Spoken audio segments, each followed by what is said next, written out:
Untuk pemimpin biduan, Mazmur Daud. Tuhan, Engkau menyelidiki dan mengenal aku. Engkau mengetahui kalau aku duduk atau berdiri. Engkau mengerti pikiranku dari jauh. Engkau memeriksa aku kalau aku berjalan dan berbaring. Segala jalanku Kau maklumi. Sebab sebelum lidahku mengeluarkan perkataan, sesungguhnya semuanya telah Kau ketahui ya Tuhan. Dari belakang dan dari depan Engkau mengurung aku, dan Engkau menaruh tangan-Mu ke atasku. Terlalu ajaib bagiku pengetahuan itu, terlalu tinggi, tidak sanggup aku mencapainya.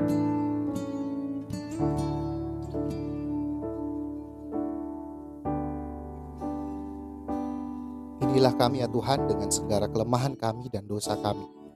Kami mengakuinya di hadapan-Mu dan kami percaya bahwa Allah mengampuni kami melalui Kristus Yesus. Amin.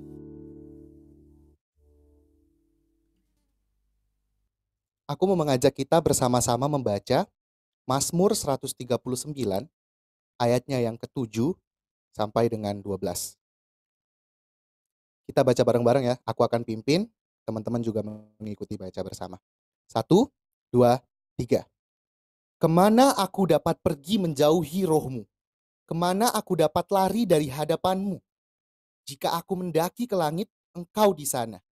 Jika aku menaruh tempat tidurku di dunia orang mati, di situ pun Engkau. Jika aku terbang dengan sayap fajar dan membuat kediaman di ujung laut, juga di sana tangan-Mu akan menuntun aku, dan tangan kanan-Mu memegang aku. Jika aku berkata, biarlah kegelapan saja melingkupi aku, dan terang sekelilingku menjadi malam, maka kegelapan pun tidak menggelapkan bagimu, dan malam menjadi terang seperti siang. Kegelapan sama seperti terang. Kemarin kita sudah membahas mengenai Paul and his obstacle. Dan dari ayat yang kita baca tadi, dari ayat yang kita tadi baca bersama, kita tahu bahwa Allah selalu ada dimanapun dan kapanpun. Saat ini mungkin posisinya kita terpisah jarak. Kita ibadah di tempat masing-masing. Namun kita tahu bahwa kita menyembah Allah yang sama. Allah yang telah mencari kita manusia berdosa ini melalui karya Kristus dari kelahiran, kematian, sampai kebangkitannya demi menyelamatkan kita umat percaya. Bagaimanakah kami dapat ucap syukur padamu ya Allah? Meskipun kami tak layak, Kau tetap menunjukkan kasih-Mu kepada kami. Kami boleh ada saat ini. Semua itu hanya karena karya. Kemuliaan hanya bagi Allah. Mari kita ambil sikap terbaik untuk menyembah Dia, Sang Allah kita. Kita nyanyikan lagu ini bersama-sama.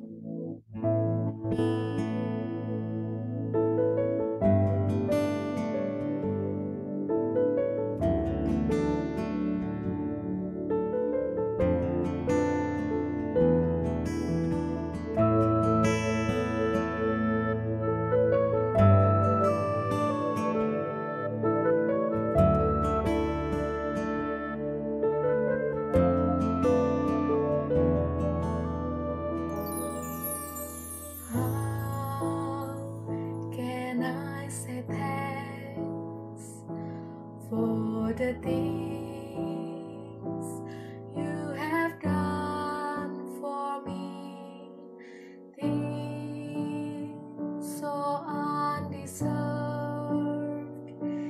yet you gave to prove your love for me. The voices of a million angels could not express my gratitude, all that I am and ever hope to be. I owe it all to Thee. To God be the glory.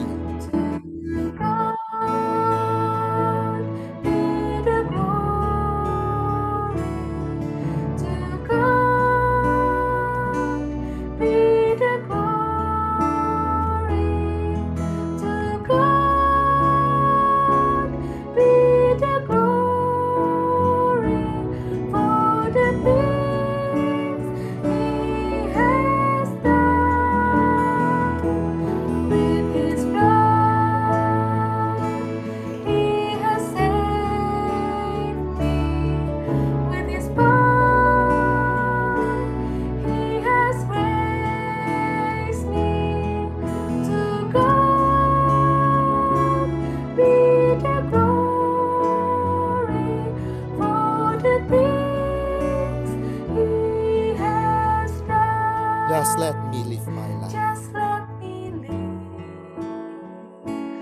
my life. Let it be pleasing, Lord, to thee. And should I get any praise, let it go to Calvary. With His blood, He has saved me. Mari kita nyanyikan bersama-sama. With His blood, He has saved me. With His blood, He has raised me to God with the glory for the things He has done.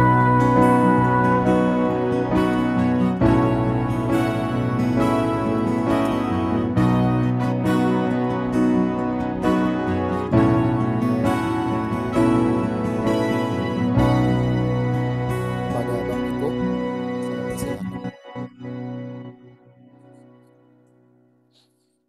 Mari kita berdoa. Halo, Pak. Segala kemuliaan bagi Allah di tempat yang maha tinggi. Allah yang telah mencurahkan kasih karunia kepada kami. Kami agungkan, kami puji Engkau, ya Allah. Kiranya segala puji-pujian kami, ya Tuhan, menyatu, menyenangkan hati Tuhan. Kiranya, ya Tuhan, kembali kami diteguhkan akan panggilan Tuhan. Tidak ada yang lebih mulia. Hidup bagi Kristus. Dan hari ini, ya Tuhan, di hari kedua dari RK ini, kiranya kami kembali belajar dari hamba-Mu Rasul Paulus. Bagaimana dasar pengharapan dari seluruh kehidupannya. Kami punya satu kerinduan, ya Tuhan. Kami pun suatu saat dapat berkata, kami telah mengakhiri pertandingan yang baik ini. Terpujilah Engkau, ya Tuhan. Pimpin hamba-Mu yang lemah ini. Kami semua yang ambil bagian di dalam ibadah ini.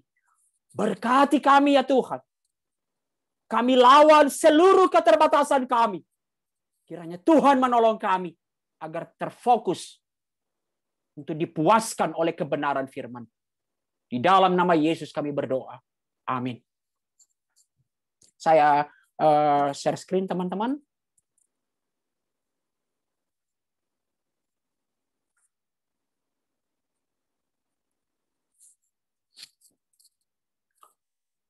Oke, selamat siang teman-teman semua. Hari ini di sesi ketiga, Paul and His Hope. Kita akan mengekspos satu bagian yang, wow, tadi malam saya kembali baca-baca surat 2 Timotius dan begitu menggetarkan. Saya usul teman-teman ambil satu waktu untuk baca surat 2 Timotius itu dan mengalami apa yang disebut scripture engagement, mengalami emosi dan merasakan begitu menggetarkan surat ini. Nah, teman-teman, surat 2 Timotius dituliskan Rasul Paulus kepada Timotius ketika ia sedang dipenjara di Roma untuk kedua kalinya. Dan kali ini ia mendapatkan perlakuan yang jauh lebih buruk. Dan pada waktu itu Timotius sedang berada di Efesus. Nah, jika pada pemenjaraannya yang pertama di Roma, Paulus jadi tahanan rumah, ia dengan di Kisah 28 dikatakan ia dengan bebas memberitakan firman Tuhan, maka sekarang ia dibelenggu di penjara bawah tanah yang dingin dan sukar dikunjungi. Dan menurut tradisi, ia dikawal oleh para tentara yang bergantian beberapa jam sekali, dan ia dirantai, bayangin, dirantai kepada para tentara-tentara itu. Dan ia tahu hanya ada satu jalan keluar dari sana, yaitu kematian melalui hukuman mati. Itulah yang kita baca, teman-teman, di nanti pada pembacaan ini. Maka saya ajak teman-teman untuk mengambil pembacaan. Mari kita buka Alkitab kita, 2 Timotius 4 ayat 6, ayat 1 sampai 8. Mari kita baca 2 Timotius 4 ayat 1 sampai 8.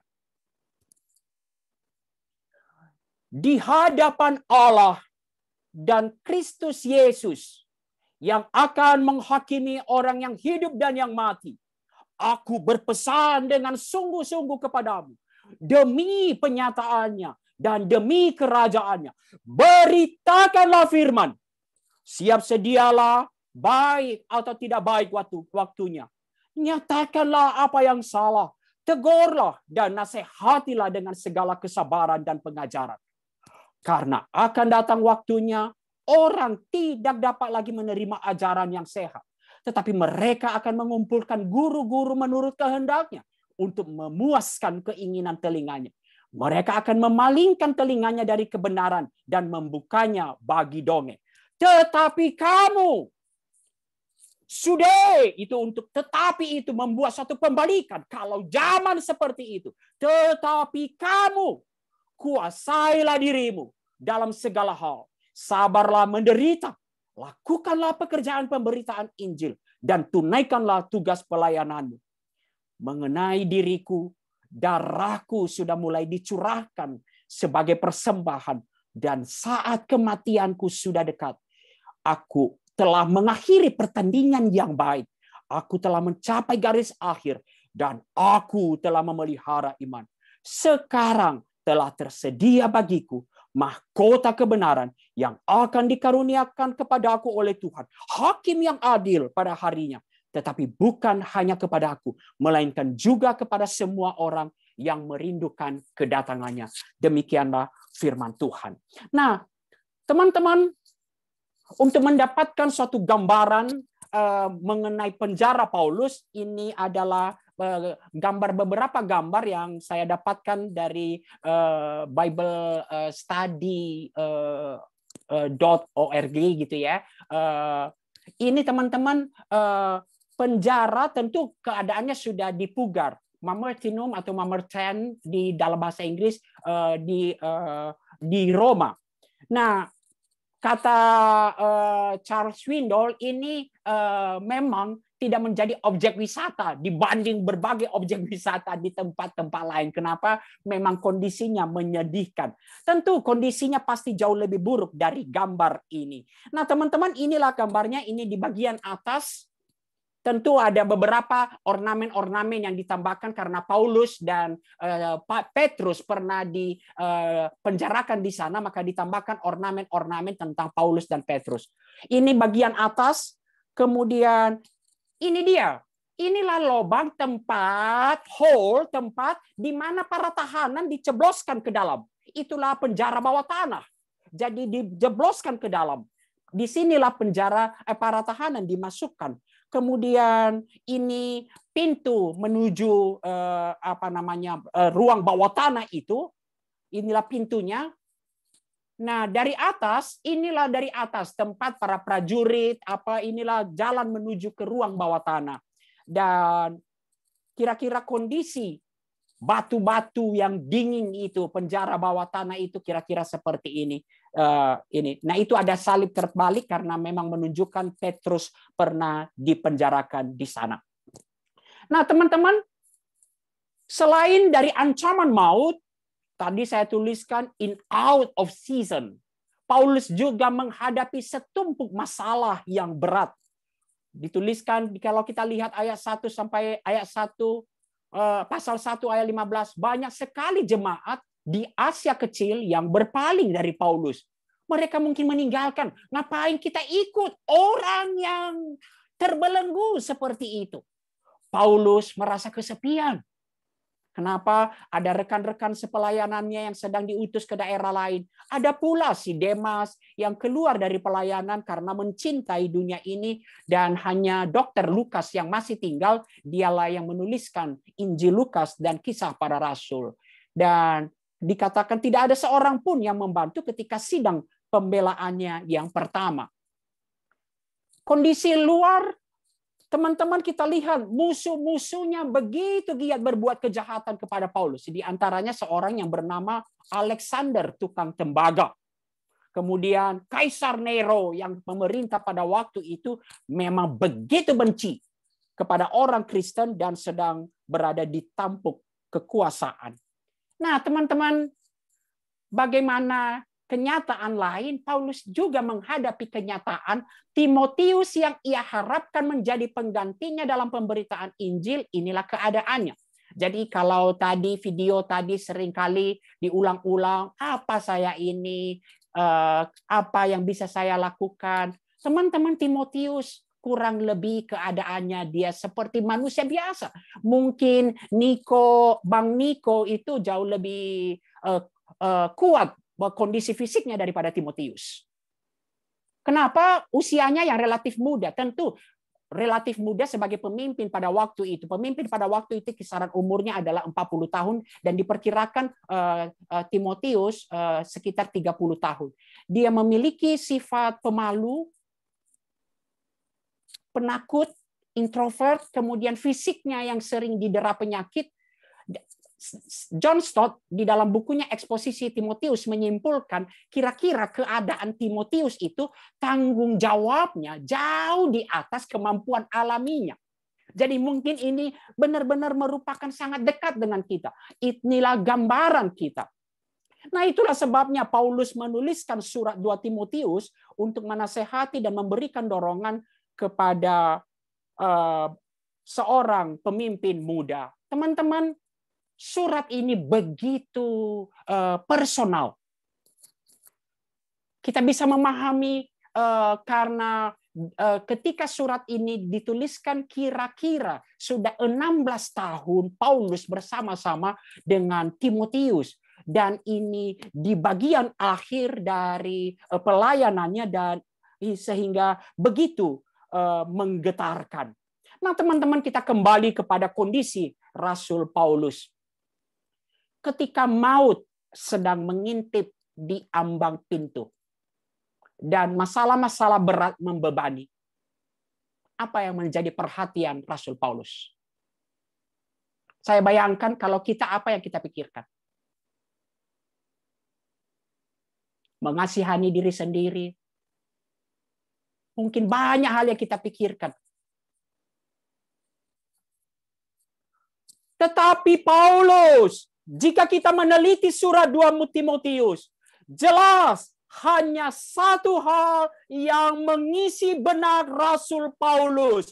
Hanya satu hal yang menjadi kerinduan terdalam Rasul Paulus. Injil, harta yang indah itu, bagaimana terus terpelihara dan terus diberitakan dari generasi ke generasi. Inilah kerinduan terdalam Rasul Paulus. Di tengah-tengah dia sedang terbelenggu dan diambang kematian. Bagaimana harta yang indah itu terus terpelihara, melampaui segala keadaan, kesulitan. Paulus terus berjuang, bertekun, sampai akhir melayani Tuhan. Pemberitaan firman. Dan Rasul itu dalam jelang kematiannya itu, sekarang sharing, berpesan kepada Timotius untuk melakukan hal yang sama. Dan itulah pesan surat 2 Timotius. Dia menyampaikan kepada Rasul, kepada Timotius. 2 Timotius itu intinya adalah bagaimana regenerasi pemberitaan Injil. Perintah 4 rangka. Perintah untuk memelihara Injil, pasal 1.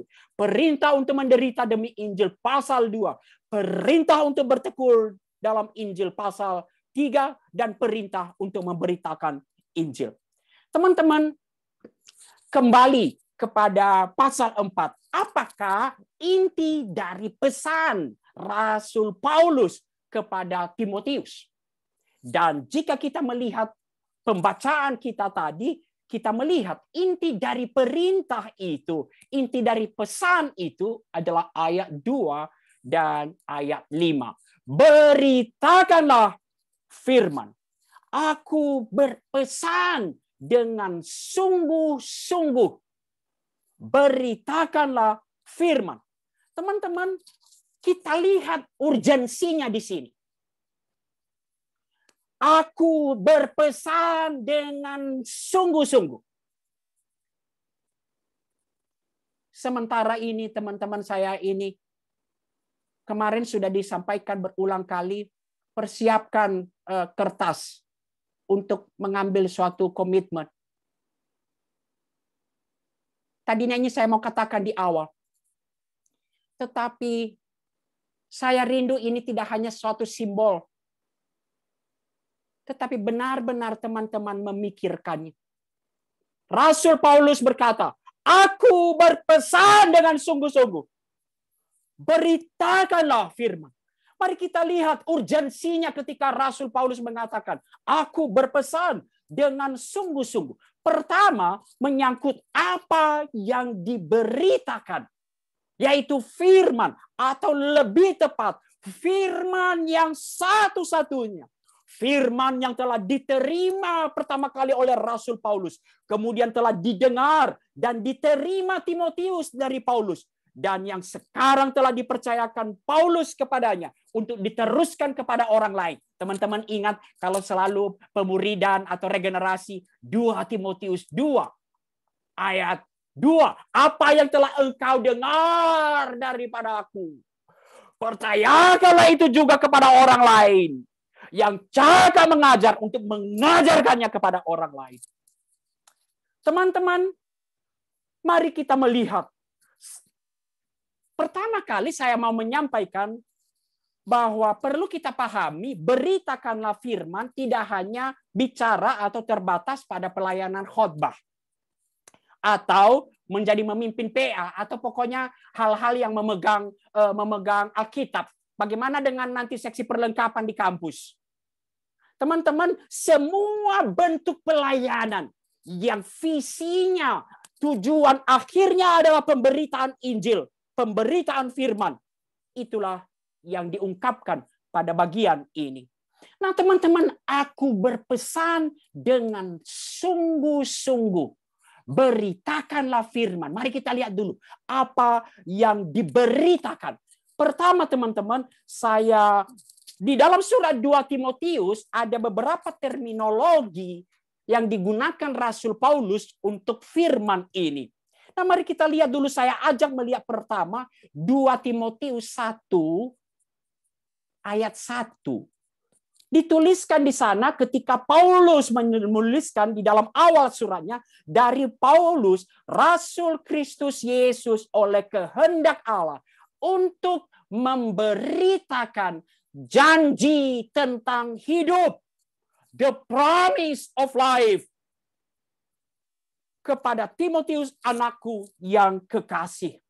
Teman-temanku, mari kita mengambil waktu untuk memperhatikan hal ini.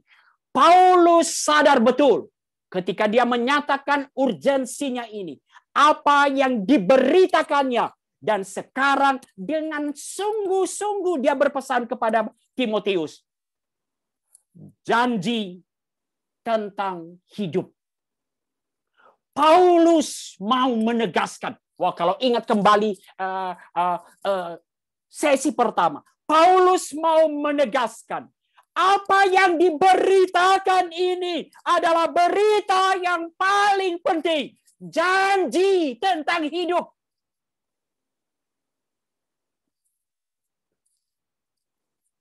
Teman-temanku, adik-adikku, semua koordinator, tim inti, mari kita melihat kenapa kita berjuang untuk pelayanan PMK kita.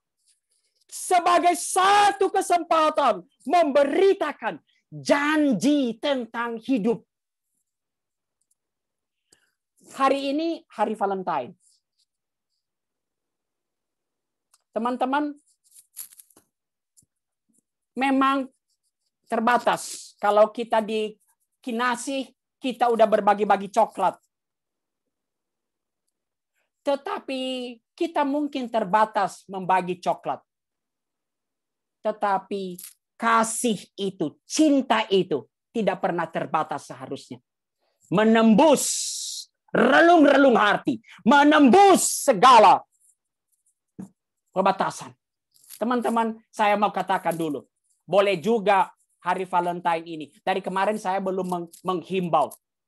Saya juga mendoakan, merindukan dari RK ini akan ada follow-up di mana ada awal dari jalinan-jalinan kasih. Ini penting teman-teman. Bagaimana memiliki seorang yang sepadan di dalam memberitakan firman. Tetapi apa yang mau saya katakan hari ini? Teman-temanku, ketika kita berbicara kasih,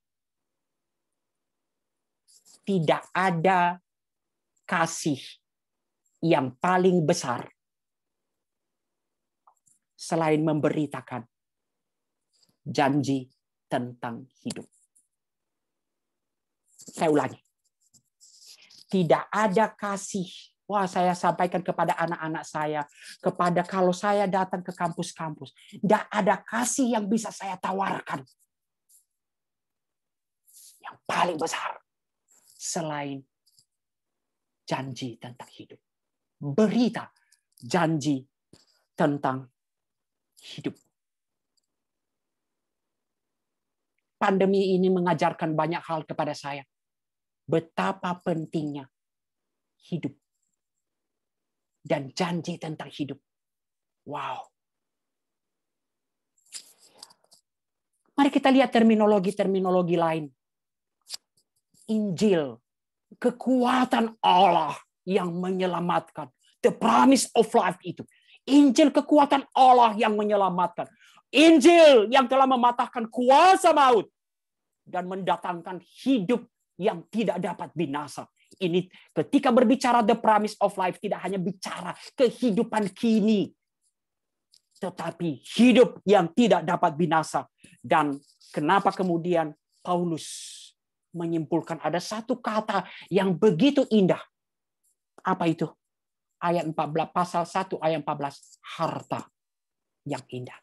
Beritakanlah harta yang indah. Teman-temanku, mengapa begitu urgent ketika Paulus mengatakan, aku berpesan dengan sungguh-sungguh. Beritakanlah firman.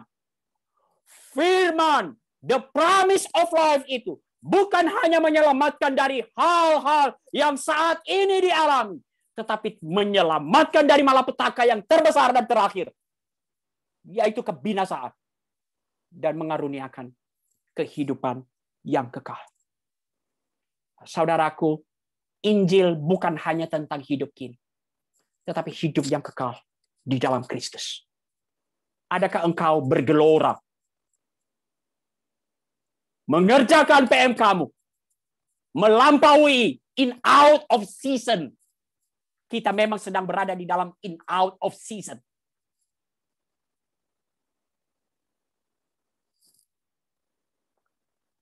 Aku berpesan dengan sungguh-sungguh, begitu urgent.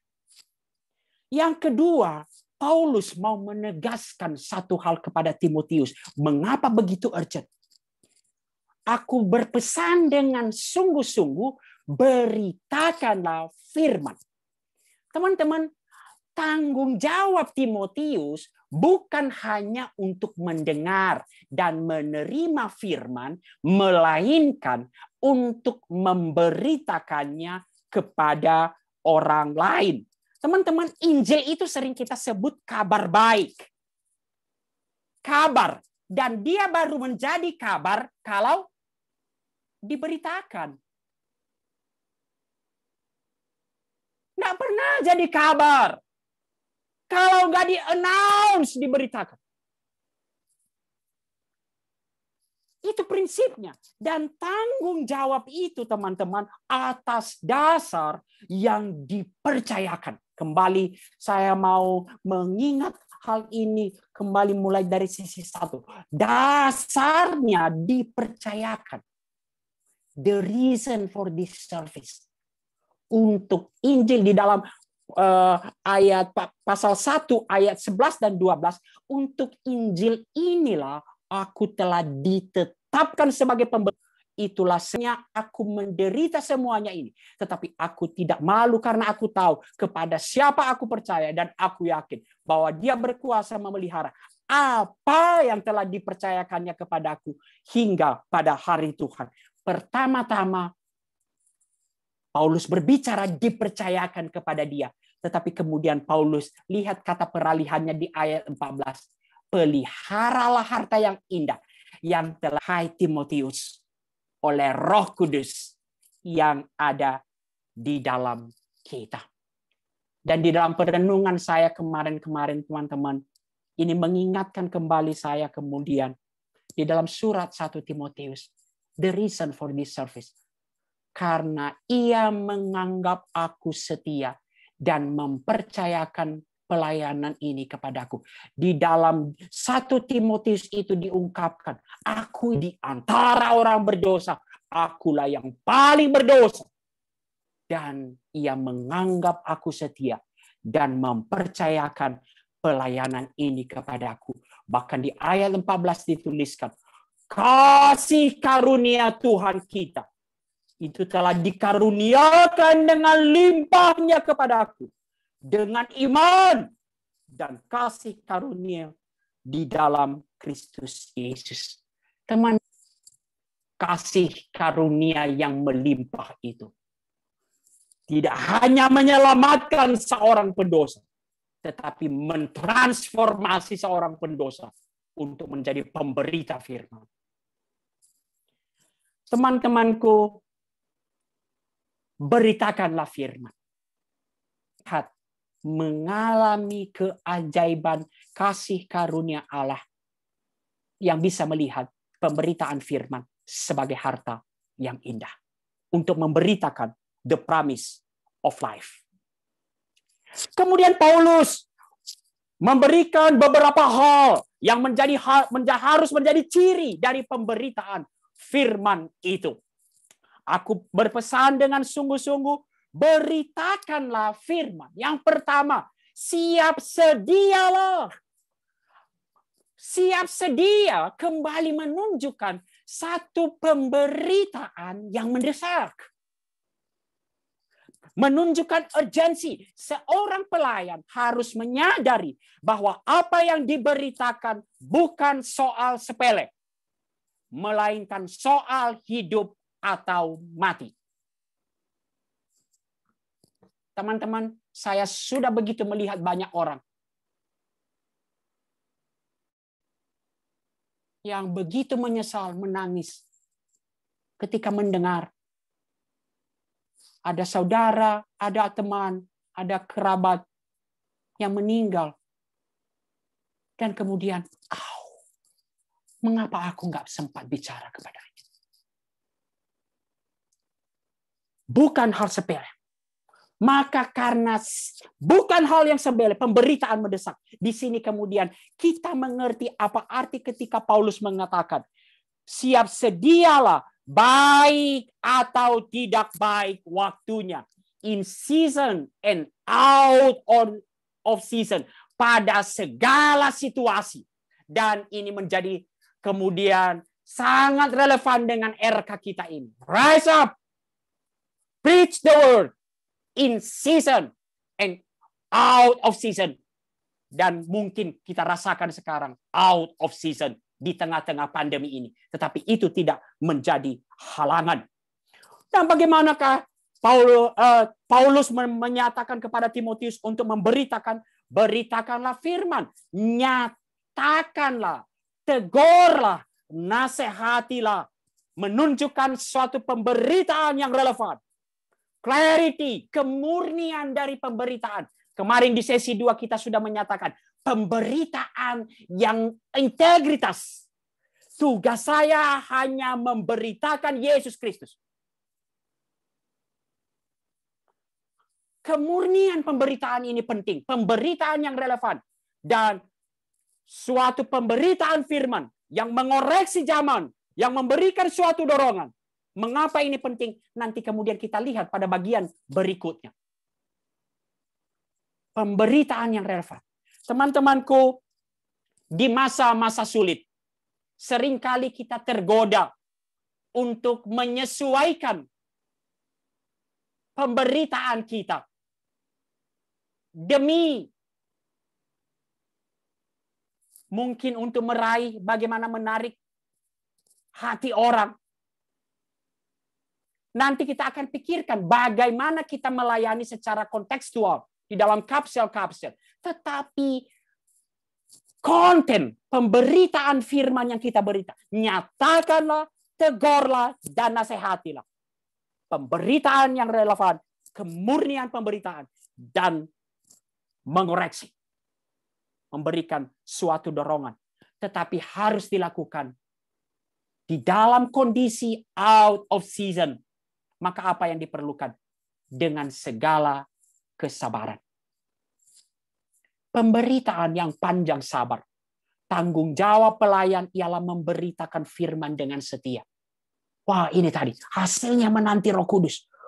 Kemudian sabar dengan lemah lembut dapat menuntun orang yang suka melawan. Siapapun. Teladan Rasul Paulus dikatakan, aku sabar menanggung semuanya itu. Supaya mereka juga mendapat keselamatan dengan Kristus Yesus. Dengan kemuliaan yang kekal. Dulu waktu belum pandemi ini, teman-teman, ini perlu kita pikirkan ini. Seringkali saya pikirkan, siapa sih yang kepada siapa kita memberitakan firman Tuhan di kampus? Seringkali kita pikirkan kepada mereka yang muka baik-baik, udah muka-muka persekutuan. Kayak muka-muka Bang Niko ini, muka-muka persekutuan. Muka-muka penyembahan. Adakah kamu hadir di pojok-pojok kampus?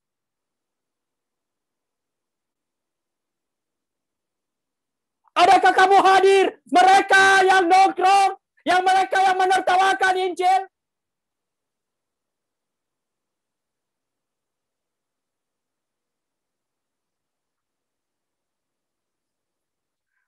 Perlu kita pikirkan hal ini.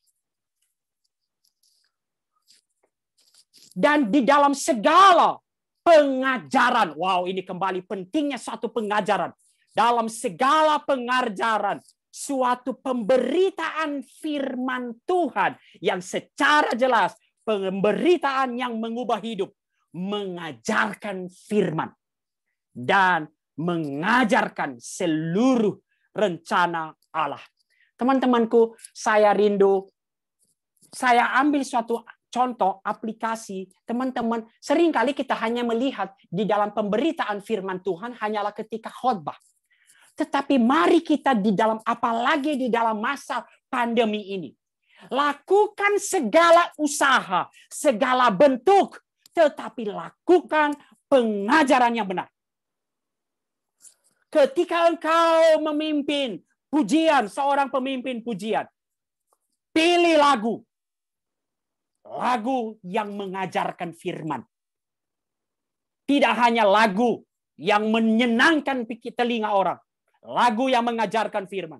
Ketika engkau menyatakan medsosmu, berita-berita kampusmu, lakukan pengajaran secara benar. Pemberitaan dalam segala pengajaran. Lalu kemudian kita sampai, teman-teman, pada bagian kedua, apa yang menjadi dasar dari perintah itu.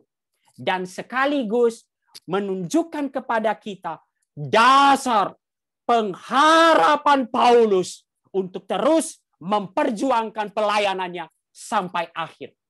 Dan teman-teman, kalau jeli, saya tadi melewati ayat pertama. Dasar perintah itu di hadapan Allah dan Kristus Yesus.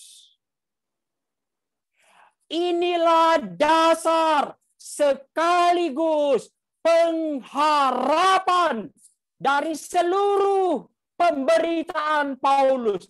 Mulai ketika dia ditangkap oleh Kristus, sampai nanti dia mengatakan, aku telah mengakhiri pertandingan yang baik di hadapan Allah dan Kristus Yesus mati. Dan demi penyataannya dan demi kerajaannya. Teman-teman, mari kita lihat. Beritakanlah firman di hadapan Allah dan Kristus Yesus dalam satu kesadaran.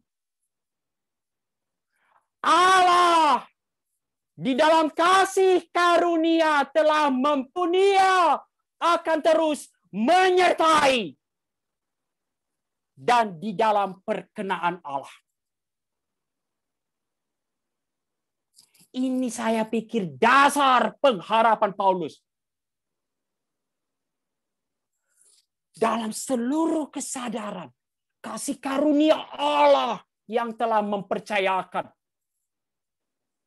menyertai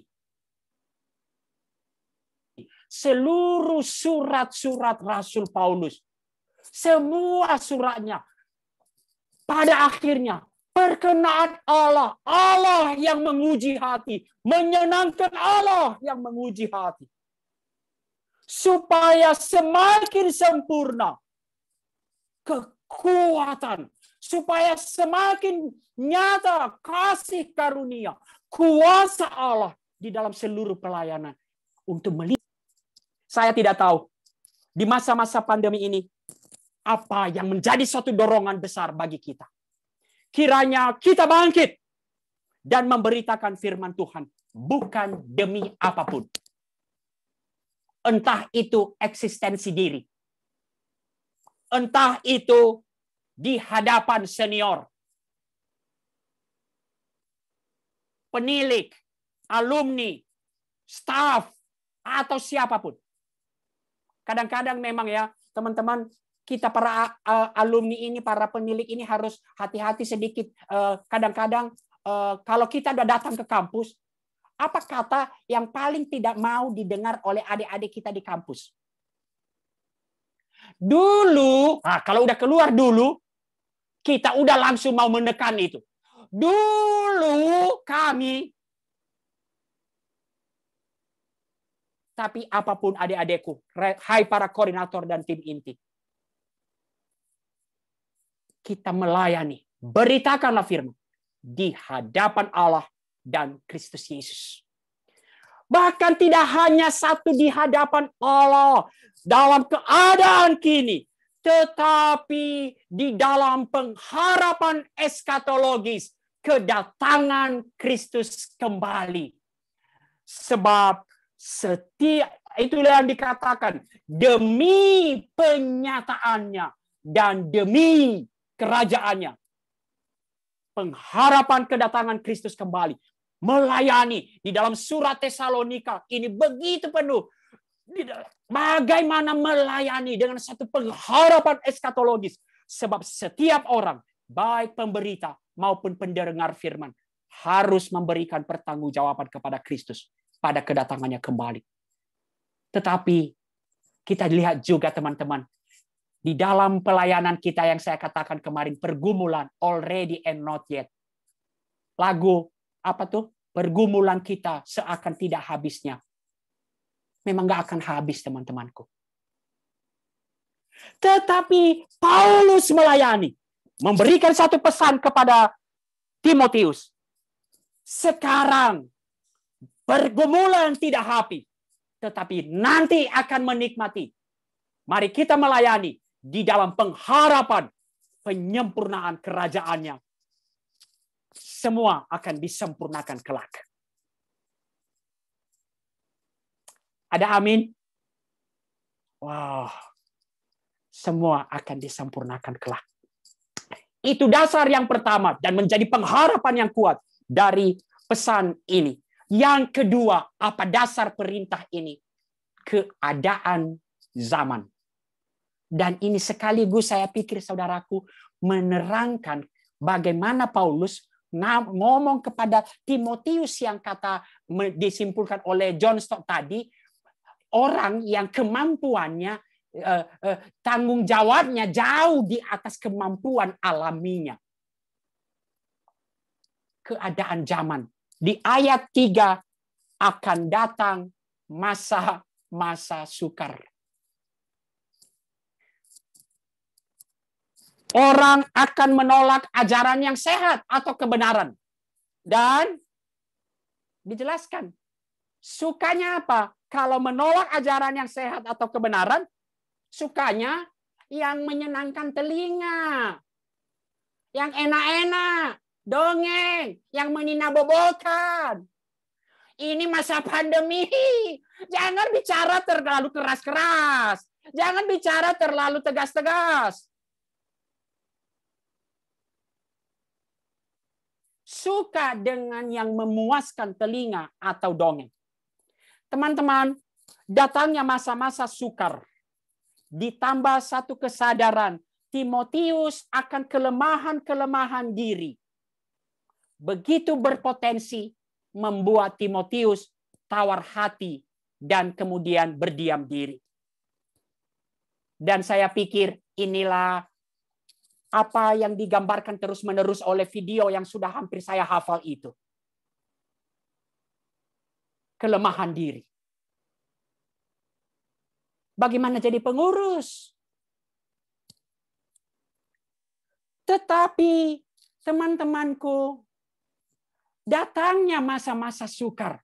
Dan Paulus mengatakan, lalu berdiam. Ada penegasan Rasul Paulus. Maka sekali lagi teman-teman, kalau ada kata tetapi, itu garis bawahi.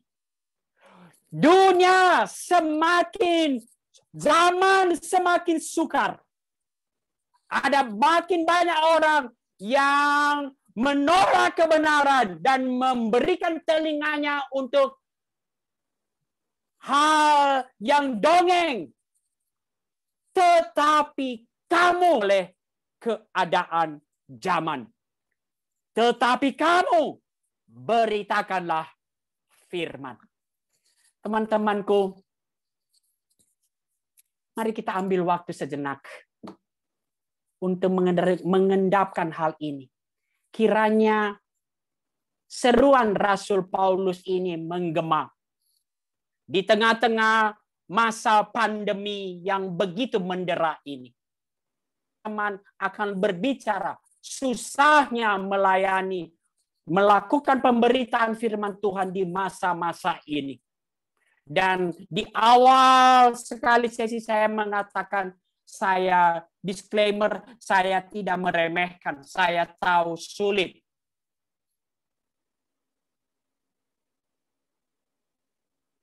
Tetapi dengarlah firman Tuhan. Kiranya seruan ini kembali menggemalah firman. John Stott menuliskan, makin sukar zamannya dan makin tuli orangnya, maka makin jelas dan makin meyakinkan pula Injil itu harus diberitakan.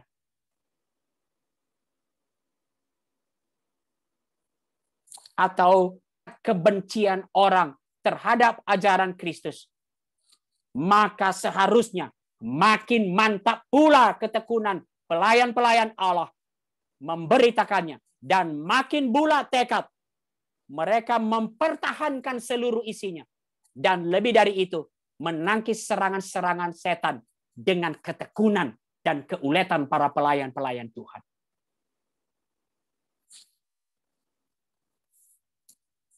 Bagaimanapun sukar zamannya, beritakanlah firman. Maka karena itu kemudian Paulus memberikan sikap. Bagaimana sikap dalam zaman yang sukar ini. Beritakanlah firman. Zaman sukar. Tetapi kamu Timotius, kuasai dirimu. Sabarlah menderita. Ini mari kita ambil satu perenungan bagi kita. Kuasai dirimu. Kiranya para koordinator memikirkan, merenungkan hal ini. Sabarlah menderita. Lakukanlah pemberitaan Injil.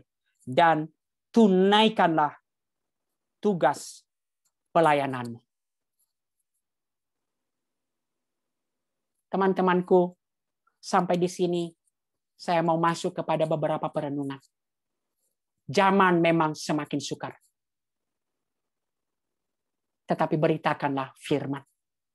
Jika kita boleh menyimpulkan perintah, desakan, aku berpesan dengan sungguh-sungguh kepadamu, hai Timotius. Dan itu menjadi pesan yang sungguh-sungguh bagi kita hari ini. Beritakanlah firman. Pada segala situasi. Clarity-nya jelas. Pengajarannya jelas. Firman jelas. Jangan pernah kamu sesuaikan dengan zaman. Dalam segala kebenaran. Dan lakukan segala upaya. Lakukan segala usaha. Nanti kita akan memikirkan. Di dalam Kapita Selecta. Bagaimana mengembangkan kreativitas. Bagaimana menggunakan media sosial kita. Bagaimana kreativitas kita di dalam Bible study. Tetapi teman-teman, sekali lagi kemarin saya katakan, seringkali pelayanan kita, mengatasi pelayanan, seringkali kita langsung loncat bagaimana apa ide-ide kreatif yang kita lakukan. Tetapi tidak. Pelayanan itu pertama-tama. Siapa kita? Pada segala situasi, dalam segala kebenaran, dan segala upaya. Dan itulah kesetiaan seorang pelayan Tuhan. Maka teman-teman, maafkan saya. Hai para alumni. Wah, kalau saya baca visi-visi para alumni, bagus sekali visi-visi PMK.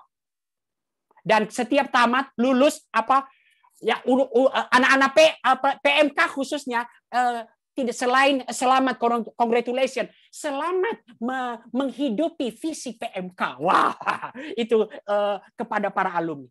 Tetapi apa artinya setia?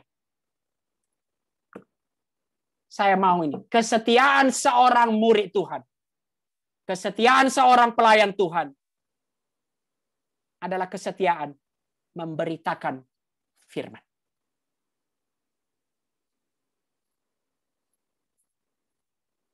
Apapun bagianmu, dimanapun kamu, terlepas apapun keadaanmu, kalau Tuhan izinkan engkau banyak duit, beritakanlah firman. Wah, langsung semua diaminin ini. Bagian pertama ini. Tapi kalau Tuhan izinkan engkau gak ada duit, beritakan firman. Aminkan juga dong.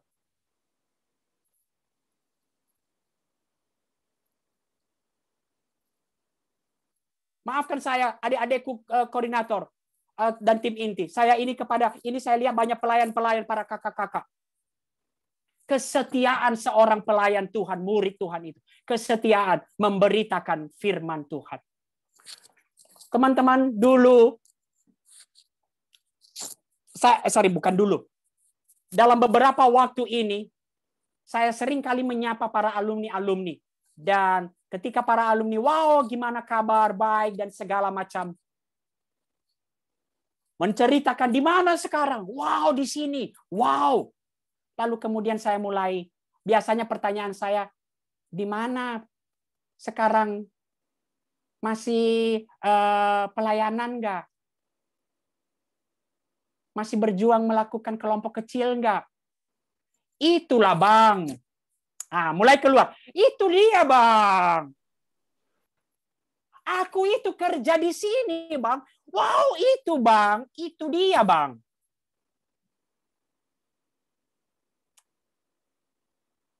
Teman-temanku, saya sangat senang dengan sharing seorang, kalau kalian kenal Pak Peter Yakob. Dia sharing kepada saya. Ketika kami sama-sama kerja dulu, dia terus mengingatkan saya, Niko, sebagian besar orang di sekitar kita, di kantor kita, mungkin seumur hidupnya tidak akan pernah membaca apa yang namanya Alkitab.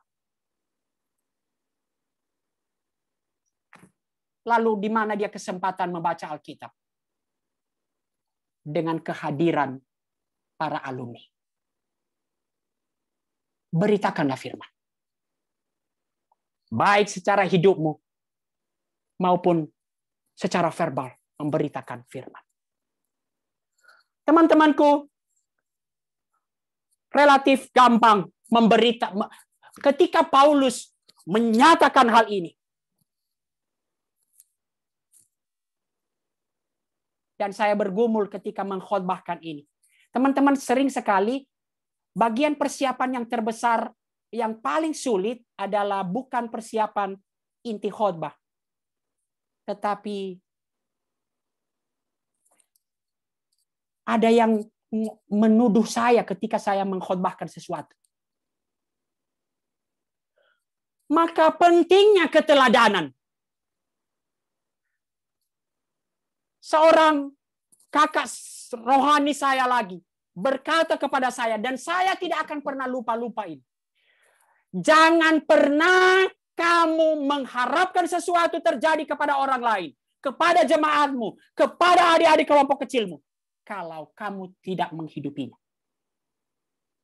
Hei para koordinator, tim inti, kita merindukan PMK kita bangkit, preach the word, mulai. Siapakah yang memerintahkan bagian ini? Begitu tegas, begitu keras memang pemberitaan ini. Beritakanlah firman, siap atau baik atau tidak baik waktunya. Siap sedialah, baik atau tidak baik waktunya. Bahkan dikasih tahu, zaman akan semakin sukar. Tetap beritakanlah firman. Teman-teman, siapa yang menyatakan ini? Bukan seorang yang tidak pernah melakukannya. Ketika menuliskan surat ini, dia sedang ada di penjara. Dan dia tuliskan, untuk itulah aku dibelenggu. Teladan Rasul yang setia. Itulah sebabnya aku menderita semuanya ini. Tetapi aku tidak malu. Nanti saya bagian akhir saya akan lihat bahas ini. 2 Timotius 2 ayat 9. Karena pemberitaan ini aku menderita, malah dibelenggu seperti seorang penjahat. Tetapi firman Allah tidak terbelenggu. Kiranya bagian ini begitu kuat berbicara kepada kita. Di masa-masa yang susah ini, membelenggu bendera banyak hal. Firman Allah tidak terbelenggu. Dan itu yang kita akan lihat di bagian akhir dari pemberitaan firman Tuhan pada hari ini. Apa dasar dari perintah ini?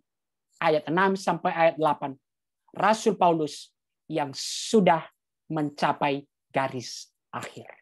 Dan baca ini teman-temanku, kalau nggak menggetarkan, kalau kamu baca secara emosi, pakai seluruh emosimu, begitu menggetarkan.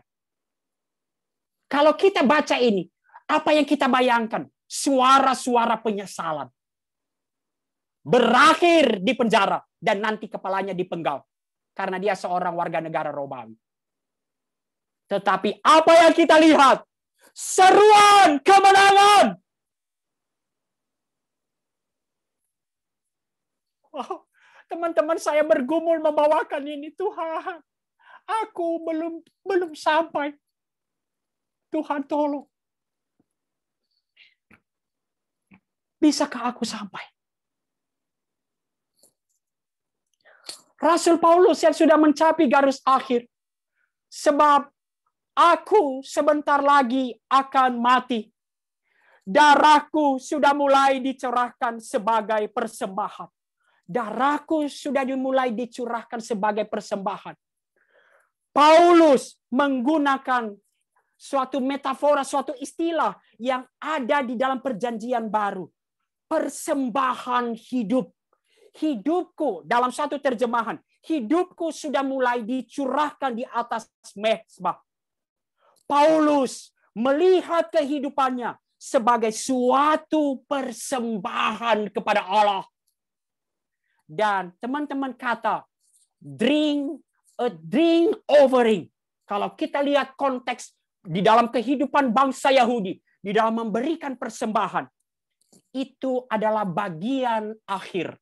Ketika di darah, pencurahan darah itu, maka itu adalah bagian akhir dari suatu proses mempersembahkan korban kepada Allah. Dan Paulus melihat dirinya berada di bagian akhir untuk mempersembahkan dirinya kepada Allah. Bagian kedua, saat kematianku sudah dekat. Teman-teman, bahasa Indonesia kita saat kematianku. Tapi kalau kita lihat dalam bahasa aslinya yang ditunjukkan oleh terjemahan bahasa Inggris, bukan saat kematianku.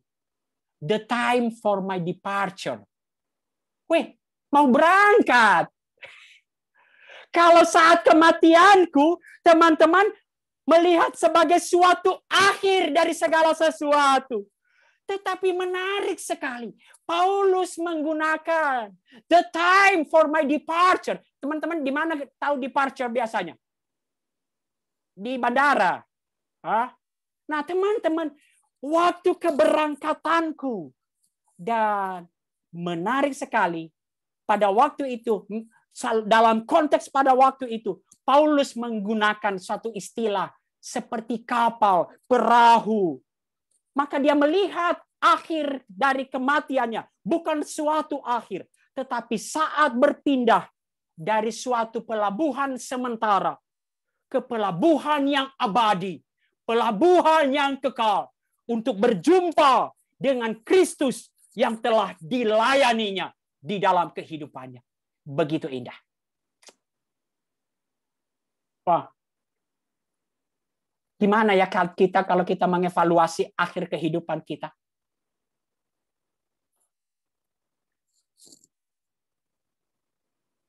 Aku telah mengakhiri pertandingan yang baik. Aku telah mencapai garis akhir. Dan aku telah memelihara iman. Teman-teman, di bagian berikutnya, Paulus menggunakan suatu metafora pertandingan. Dan tampaknya pertandingan lari. Teman-teman, seringkali kita kurang teliti. Maka banyak saya juga sering terpeleset. Aku telah mengakhiri pertandingan dengan baik. Kalau kita baca, bukan mengakhiri pertandingan dengan baik, tetapi pertandingan yang baik. Apa bedanya? Kalau mengakhiri pertandingan dengan baik, apanya yang baik? Cara Paulus mengakhiri pertandingan dong. Benar ya? Tapi aku mengakhiri pertandingan yang baik, apanya yang baik? Pertandingannya. Maka Paulus mengatakan, apanya? Pertandingan yang baik itu apa? Ya pemberitaan firman Tuhan. Pertandingan yang besar, yang agung. Kata John Stott. Teman-teman, dan Rasul Paulus begitu melihat menarik. Dan Paulus mau menyatakan, aku telah mengakhiri suatu pertandingan yang baik. Dan aku telah mencapai garis akhir. Dan aku tidak menyesal. Maka bagian ini teman-teman, bukanlah suatu seruan keputusasaan. Tetapi seruan kemenangan. Nanti kita akan lihat di bagian akhir dalam penutupan saya akan kembali melihat hal ini.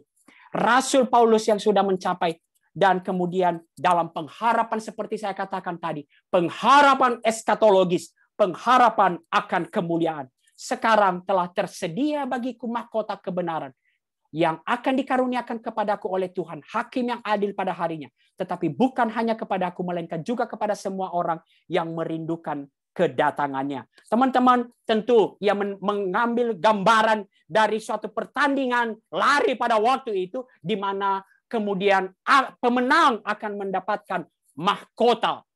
Suatu mahkota. Nah, teman-temanku, apa ini mahkota? Memang ada banyak orang mengatakan apa itu mahkota. Tetapi kalau saya lihat mahkota kebenaran, kemudian kemuliaan, saya melihat saat nanti Paulus menikmati secara sempurna apa yang telah diperjuangkannya selama ini.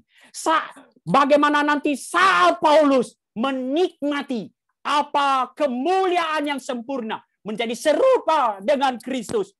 Dan saat nanti Paulus bisa menikmati, memuliakan, dan menikmati Allah untuk selama-lamanya. Wah, dan saya ingat tiba-tiba 1 Tesalonika 2 ayat 19 sampai 20.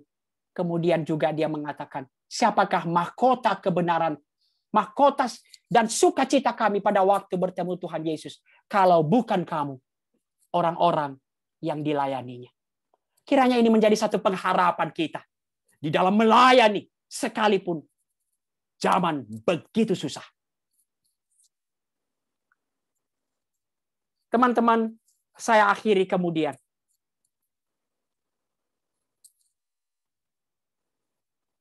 Di hadapan Allah dan Kristus Yesus. Itulah menjadi bagian tema kita pada hari ini. Paulus and his hope. Paulus melayani di hadapan Allah dan Kristus Yesus. Kita melihat sesi 1. Karena aku ditangkap, ditemukan dalam Kristus hanya oleh kasih karunia. Di dalam seluruh tantangan dan perjalanan, oleh kasih karunia. Dan kita nanti akan melihat bagian akhir. Kasih karunia. Maka kita melihat kembali, kemarin teman-teman saya katakan, hiduplah benar-benar sesuai dengan identitas ketika kita berkata, karena bagiku hidup adalah Kristus. Paulus memperlihatkan dengan setia tentang keterpusatan iman, seluruh kehidupannya, dan pelayanannya kepada Kristus.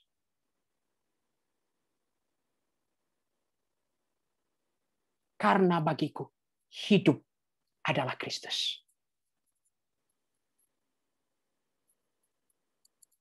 Maka kembali teman-teman saya ingatkan sesi 1. Pelayanan bukan berbicara tentang apa yang mau kita lakukan, apa yang mau kita kerjakan. Tetapi pertama-tama bicara, karena bagiku hidup adalah Kristus, in Christ. Saya kembali kepada bagian tadi, aku telah mengakhiri pertandingan yang baik. Teman-teman, saya tuliskan di sini, aku tidak menyesal. Dan kembali kita lihat apa yang dia katakan dulu. Aku tidak menyesal. Pertandingan yang baik. Aku tidak menyesal. Aku memilih pertandingan yang baik. Aku tidak menyesal. Tetapi apa yang dahulu yang merupakan keuntungan bagiku, sekarang ku anggap rugi karena Kristus. Malahan segala sesuatu ku anggap rugi karena pengenalanku akan Kristus Yesus. Tuhanku lebih mulia daripada semuanya. Dan Paulus di akhir pelayanannya dia berkata, aku telah mengakhiri pertandingan yang baik itu. Aku tidak menyesal.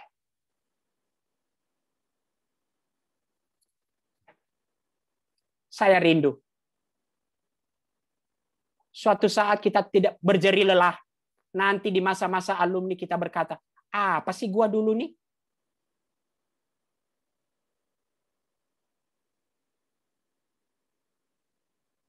Aku tidak menyesal.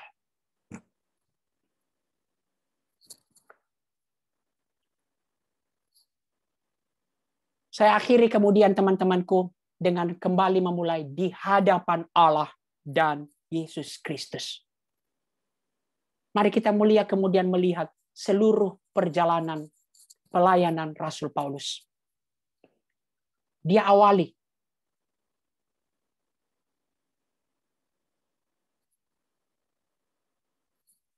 Mengapa saya melayani? Tadi kita udah lihat the reason for this service. Saya melayani karena kasih karunia. Tetapi di dalam seluruh itu di hadapan Allah. Itulah sebabnya aku menderita semua ini. Tetapi aku tidak malu karena aku tahu kepada siapa aku percaya.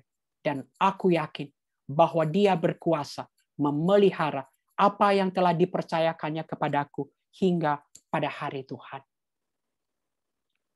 Harta yang indah yang telah dipercayakan Kristus kepada Paulus. Dan Paulus yang Kristus sendiri akan menyimpannya hingga hari Tuhan. Apa dasar keyakinannya? Aku kenal. Wow, maka kemarin terus apa yang ku kehendaki mengenal Dia dalam kematian, kuasa kebangkitannya, dalam penderitaan. Kemudian kita lihat kemarin di dalam seluruh tantangan Dia berkata, bagaimana kematian Kristus semakin nyata supaya hidup Kristus semakin nyata di dalam kehidupanku.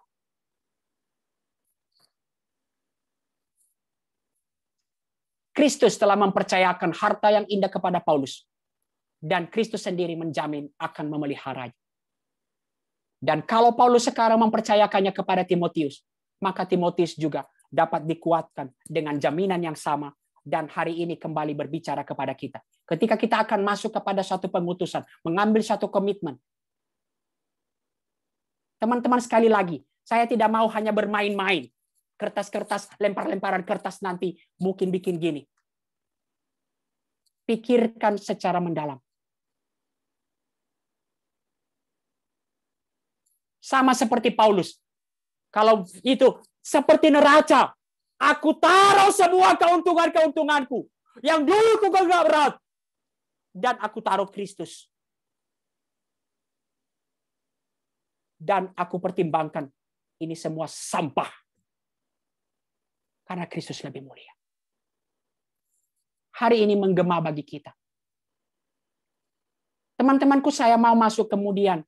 Karena video, sebenarnya ini saya tidak ingin mau membawakan ini. Tapi video yang berulang-ulang itu, nadanya begitu ini. Wow, apa kami ini di tengah masa yang begitu sukar ini. Tidak ada dasar yang lain yang dapat memberi kekuatan kepada pemberita firman. Kecuali janji dari Allah yang telah mempercayakannya bahwa Ia akan memeliharanya. Siapa yang memelihara? Allah sendiri. Dan kata yang dipakai teman-teman begitu indah. Allah akan menyimpannya buat aku. Wow. Harta itu dipercayakan kepada kita. Tetapi Allah akan yang menyimpannya.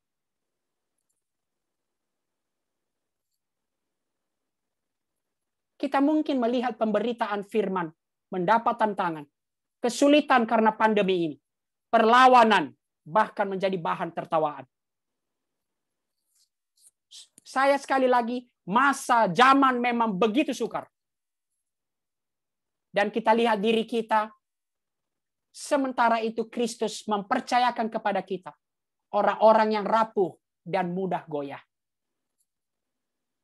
Tetapi Ia telah menempatkan hartanya dalam bejana tanah liat yang gampang pecah. Kita memang rapuh.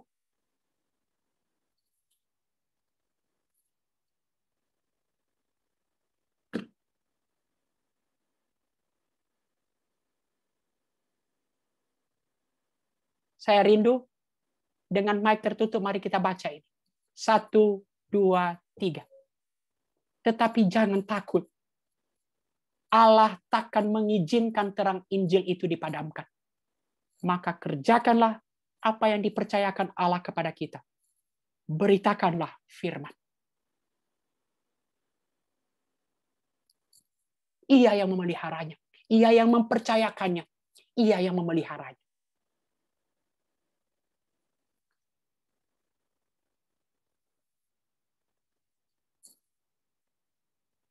Teman-teman mulai mempersiapkan kertas. Kita kemarin diminta mempersiapkan satu komitmen.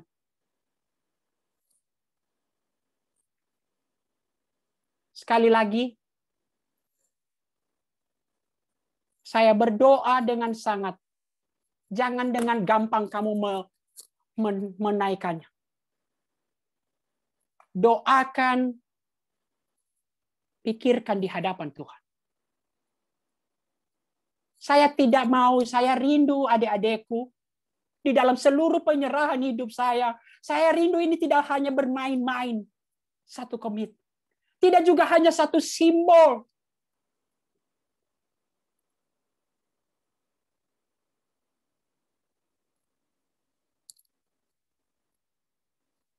Paulus memakai perlombaan lari jarak jauh, maraton. Maka yang penting bukan start yang mulus, tetapi bagaimana berakhir dengan baik. Apa yang disebut setia? Dimulai dengan satu langkah ketaatan dan finishing well. Pikirkan seperti apa yang kata Rasul Paulus. Apa yang dahulu merupakan keuntungan bagiku, sekarang ku anggap rugi karena Kristus. Bagiku hidup adalah Kristus. Rise up, preach the word, be faithful. Tuhan memberkati. Saya serahkan kepada teman-teman untuk prosesi apa yang mau dilakukan di dalam itunya.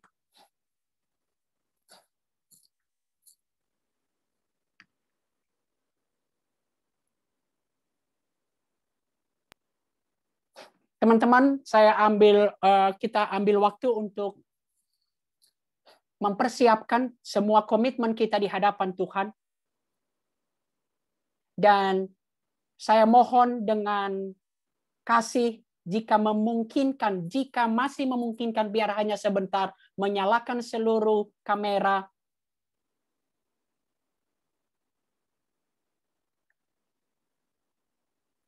Saya rindu teman-temanku, ini tidak hanya berlaku buat tentu secara khusus koordinator dan tim inti. Tetapi saya sapa secara khusus kakak-kakak pelayan, para alumni,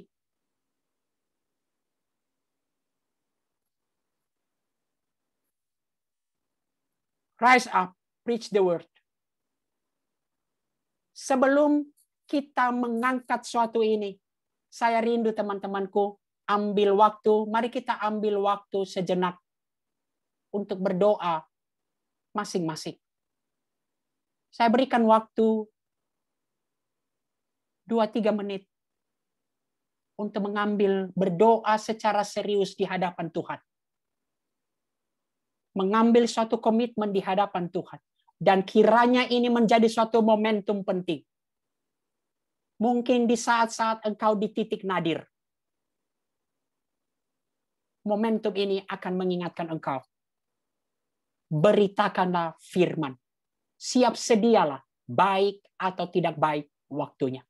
Saya berikan kesempatan untuk semua kita masing-masing berdoa.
Jika teman-teman sudah selesai berdoa dan sudah siap untuk menyatakan komitmen di hadapan Tuhan, mungkin sama seperti Rasul Paulus, seruan bagiku hidup adalah Kristus.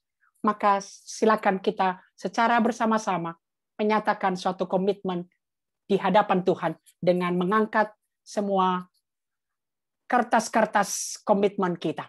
Silakan.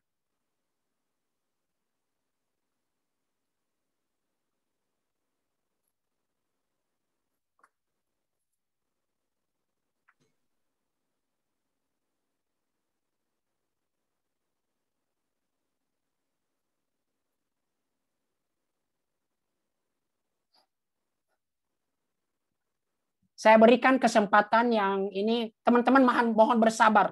Ini adalah suatu momentum yang biasanya seksi dokumentasi bergerak. Jadi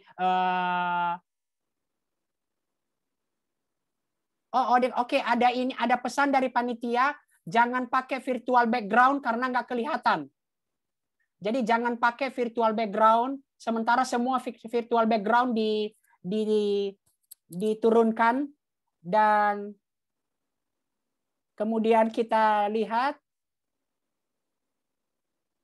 dan kalau sudah, kemudian silakan dokumentasi mengambil, dan nanti kalau sudah dokumentasinya selesai, tolong dikasih tahu. Oke, Bang.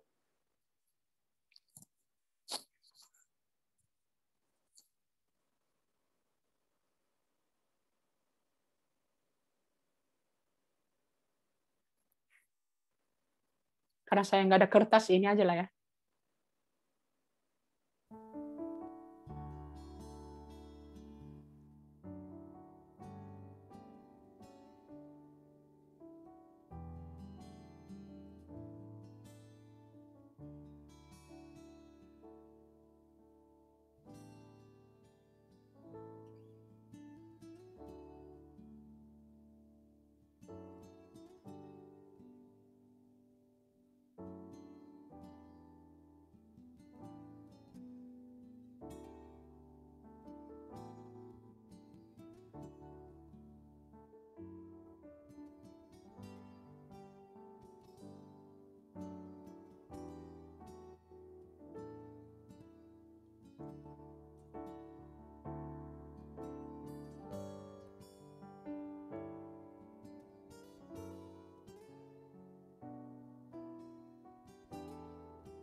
Teman-teman,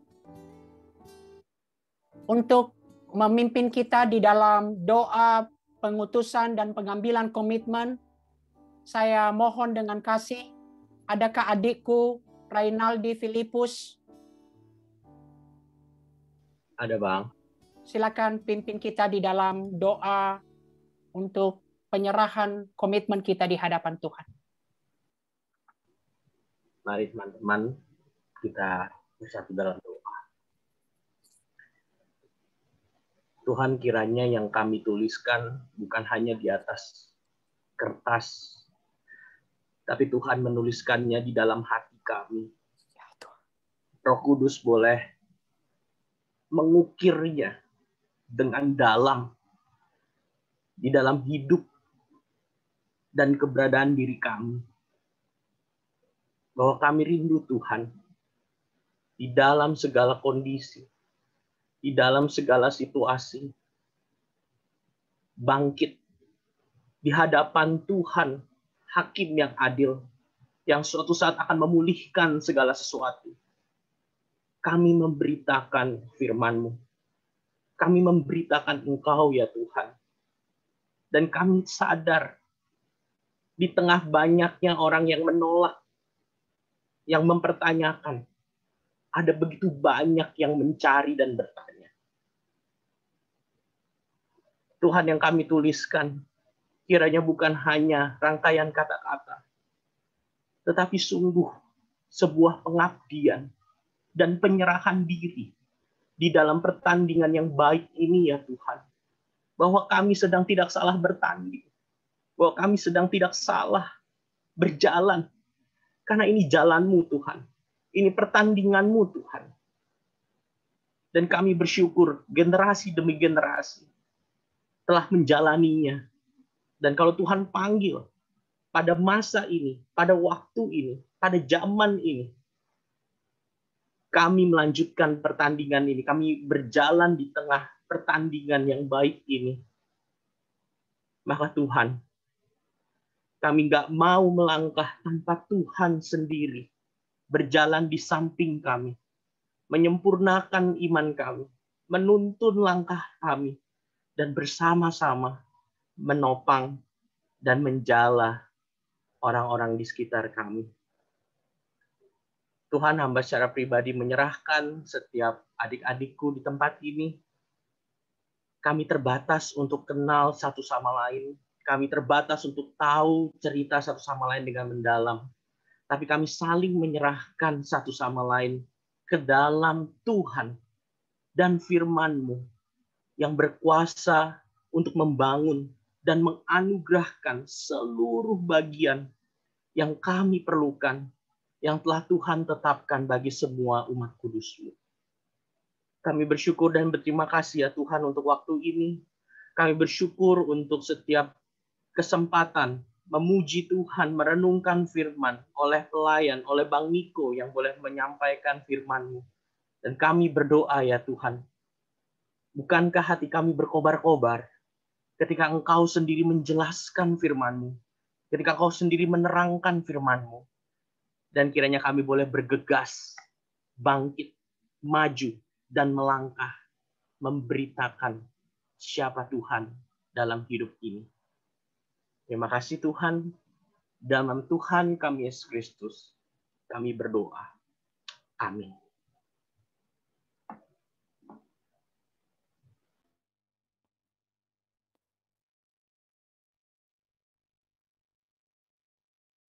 Dua Timotius 4 ayat yang kelima, tetapi kuasailah dirimu dalam segala hal. Sabarlah menderita, lakukanlah pekerjaan pemberita Injil, dan tunaikanlah tugas pelayanan. Kami tahu, Tuhan, bahwa ini bukanlah tugas yang sepele dan mudah. Tapi kami lebih tahu bahwa Allah yang menyertai kami lebih besar dari semua tantangan yang akan kami hadapi. Untuk itu kami berani berkata, kami siap Tuhan untuk memberitakan firman, untuk mengambil bagian dalam rencana agung-Mu bagi pelayanan mahasiswa di tempat di mana Kau menaruh setiap kami. Biarlah lagu ini menjadi kerinduan kita bersama-sama. Mari kita nyanyikan. Kami siap mengambil bagian.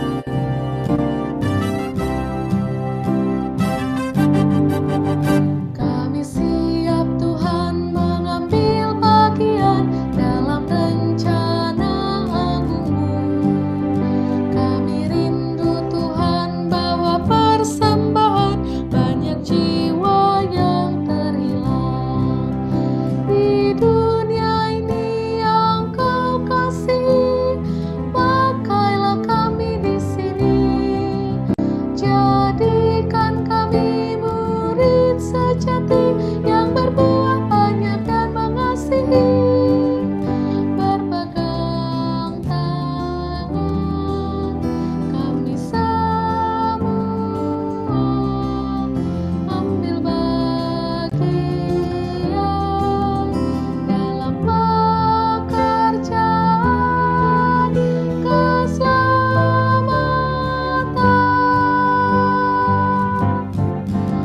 Oh Tuhan, jadikanlah dunia ini dunia baru yang memandang kepada salib Kristus panjang masa. Mari bersama kembali kita nyatakan, kami siap Tuhan mengambil bagian. Kami siap Tuhan mengambil bagian dalam rencana agung-Mu. Kami rindu Tuhan bawa persembahan banyak jiwa yang terhilang. Di dunia ini yang Kau kasih,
Ko dipersilakan untuk memimpin doa penutup.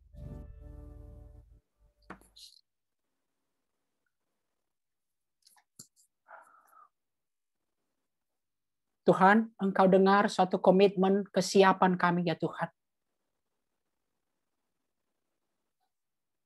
Kiranya kasih karunia Tuhan akan terus menguatkan kami untuk mengarungi semua hal yang Tuhan percayakan kepada kami. Kiranya Tuhan pakai kami, PMK kami, bagian dari rencana agung Tuhan untuk melakukan pemulihan bagi dunia ini. Sampai nanti kami menikmati di hadapan Allah, Allah melakukan pemulihan secara sempurna. Terima kasih ya Tuhan untuk ibadah ini. Terima kasih untuk hati yang dikobarkan. Terima kasih untuk setiap komitmen. Terima kasih untuk setiap penyerahan diri. Kiranya semua berkenan di hadapan Tuhan. Dalam nama Yesus, yang sejak kami ditangkap, kami proklamirkan, hidup adalah Kristus. Kami berdoa dan bersyukur. Amin. Amin. Ibadah sesi 3 sudah selesai, teman-teman dipersilakan mengambil waktu teduh.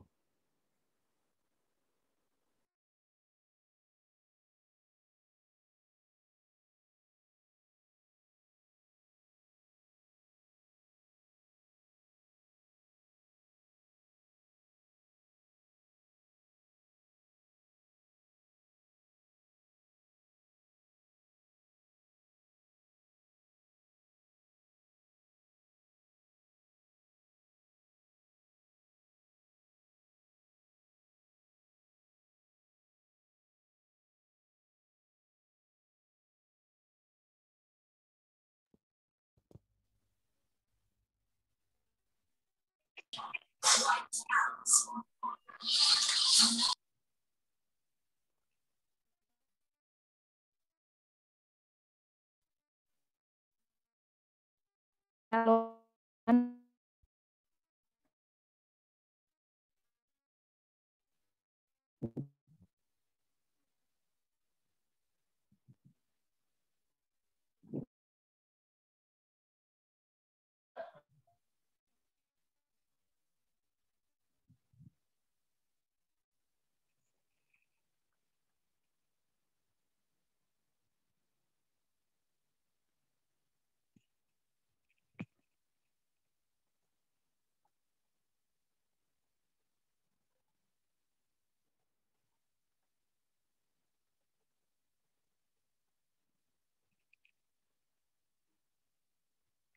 Shalom teman-teman.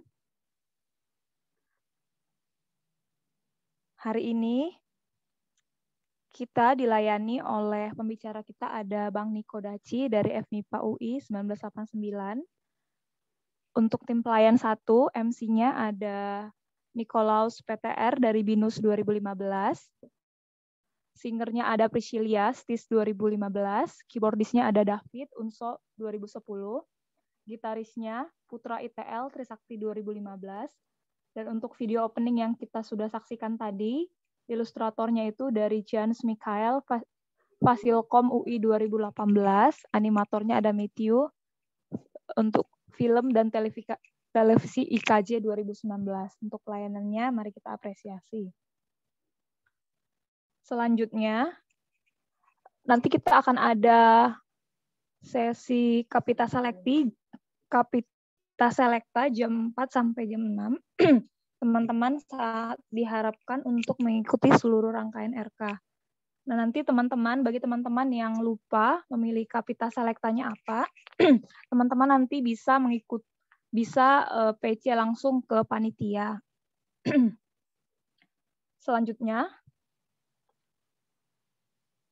selama RK ini, peserta dapat menghubungi staf-staf Perkantas untuk melakukan konseling, baik itu mengenai kondisi personal ataupun pelayanan di PMK.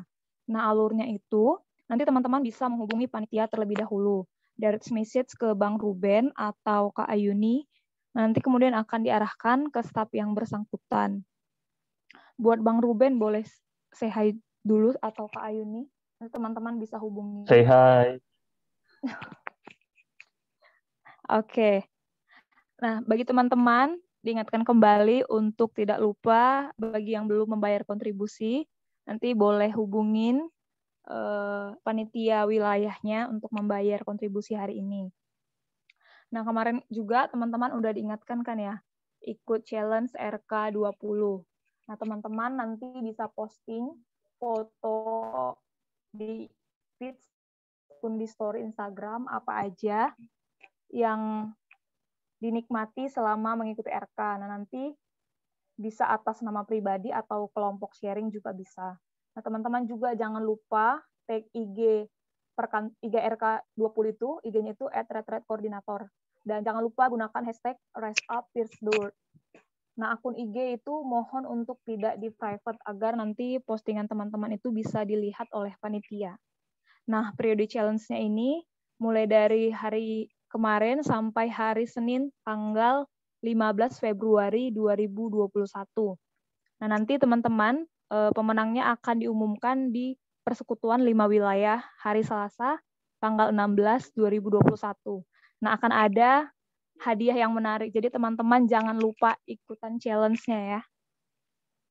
Nah, bentar lagi kita akan ada kelompok sharing. Teman-teman bisa join ke grup masing-masing, nanti akan ada breakout room sama kayak sebelumnya. Teman-teman jangan pergi dulu ya, kita mau foto dulu.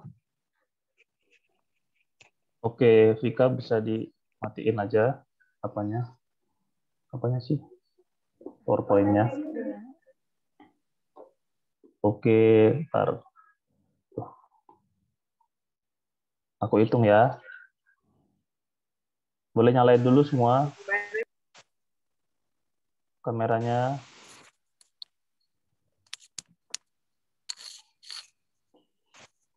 Ntar kita tunggu ya.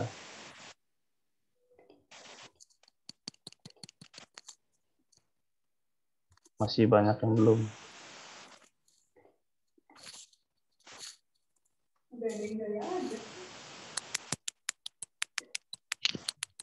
Bunyi apaan tuh? Oke, aku hitung ya teman-teman. Kita foto 1. Ini ada 10 layer nih, jadi agak lama. 1, ya, udah ngechat. Teman-teman jangan chat dulu ya, supaya nggak ngalangin layarnya. 1, 2, 3.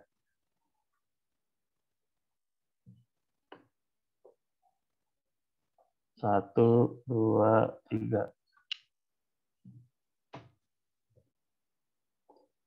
1, 2, 3.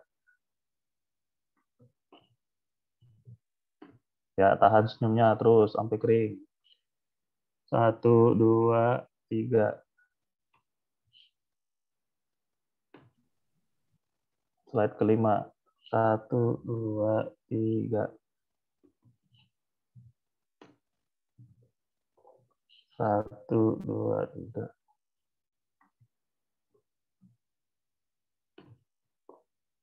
Slide ke-7. 1, 2, 3.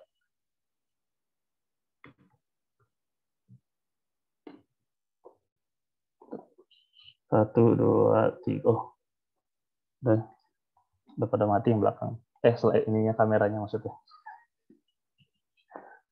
Oke.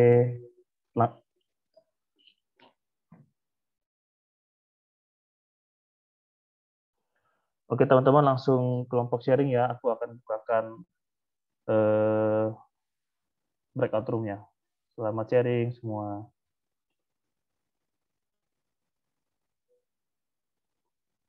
Sama-sama. Seperti kemarin, silakan pilih room sesuai dengan nomor dan pemimpin kelompok yang tepat, gitu ya. Kalau yang nggak bisa, nanti akan dipindahkan secara manual oleh panitia. Sama-sama Vera.